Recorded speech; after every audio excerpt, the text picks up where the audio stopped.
Hi, this is Jonathan Baumgart. I'm the CEO of Atomic Consulting. In today's video, I want to talk about New Zealand financial services providers, or FSPs.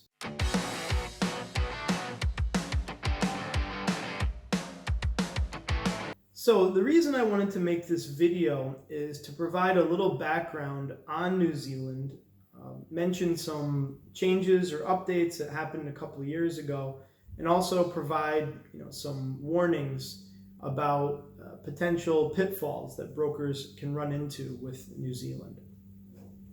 So to get started, New Zealand became a popular region, I would say, maybe 9 or 10 years ago. So this video is being filmed in 2020.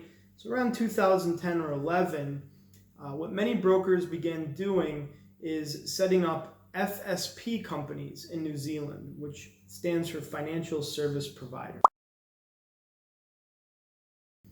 A lot of these companies were owned and operated by non-New Zealand residents or foreigners. And at the time, it was, I would call it a loophole, meaning that you could set up an unlicensed or unregulated broker in New Zealand and give the impression that you were regulated there. Now, if you read the fine line, you would notice that these firms weren't, but many investors would see New Zealand FSP number and assume that meant regulation, which it didn't.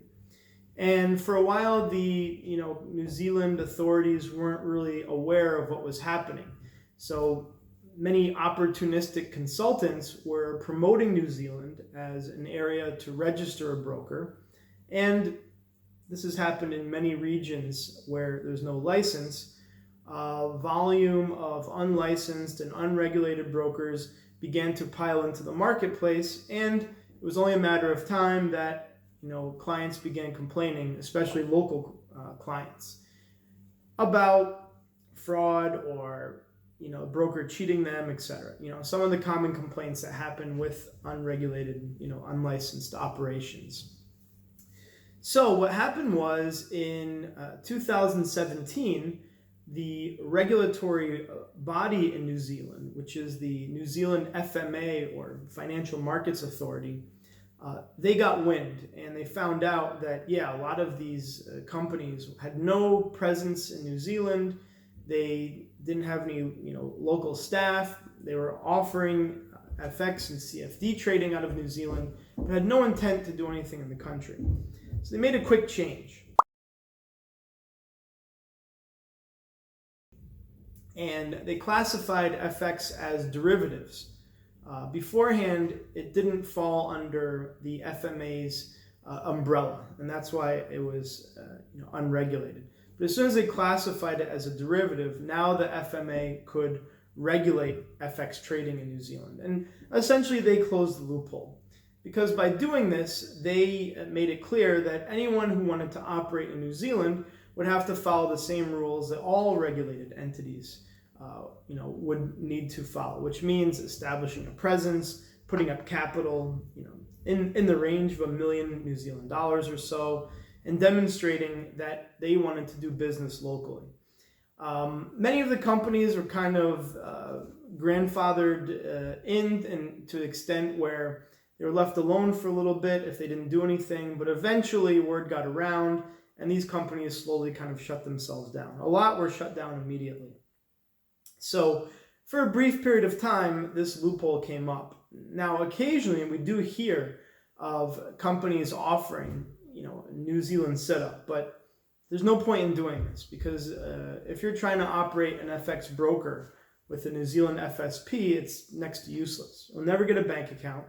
And as soon as New Zealand gets wind of what you're doing, they will promptly shut down your business. There could be some penalties because you're offering derivatives without being licensed. And we've even come across situations where clients of ours were presented with New Zealand FSPs for sale. And these were offered at ridiculous sums of money. I mean, to the tune of $150,000 to $200,000. And I can tell you, this is a worthless company, and to stay away from it. There is absolutely no value in a non-licensed New Zealand FSP. All companies now must receive FMA approval. So, if you're presented with this offer, or if you hear of, hey, I got a great deal, someone's offering me a New Zealand company, it's a full broker for $58,000. The first thing you should do is visit the New Zealand FMA website and look up the company. Or just ask the seller, can I find this company on the site? And that's the best way to prove whether or not it's legitimate. And that's a great thing about regulation. See, regulation is all about transparency. If the company is legitimate, then you'll be able to find it on the site. You'll be able to see all some basic information about it. And I would recommend some legal representation, but a lawyer can help to confirm that the company being sold is in fact the licensed company. We can also help you out with that as well. So if you were presented with an offer and you're unsure if it's legitimate or not, I myself am not a lawyer, we're not a legal team, but we are consultants. We can at least give you our opinion and even recommend some local law firms in New Zealand that can back it up with a legal response. So the bottom line here, just to provide a summary, is New Zealand FSP companies once were a hot ticket. They were a very easy way for brokers to operate unlicensed. But in 2017, the regulator closed that loophole. So now the only way that you can operate in New Zealand, like most parts of the world, Australia, Vanuatu, which is nearby, Hong Kong, Japan, all these areas in Asia, Malaysia, you need a license. And if you don't have a license, you can't operate in New Zealand. So because of the inquiries and a little bit of misinformation, we thought it would be helpful to present this video. If you have an offer and you're unsure about it, please feel free to contact us. I'm also linking in the description an article where you can read more about the changes that happened, and you can visit the New Zealand FMA website, to see for yourself what I'm discussing. That's about it. Make sure to subscribe to the channel, and if you have any questions, feel free to contact us. Thanks for watching. Bye.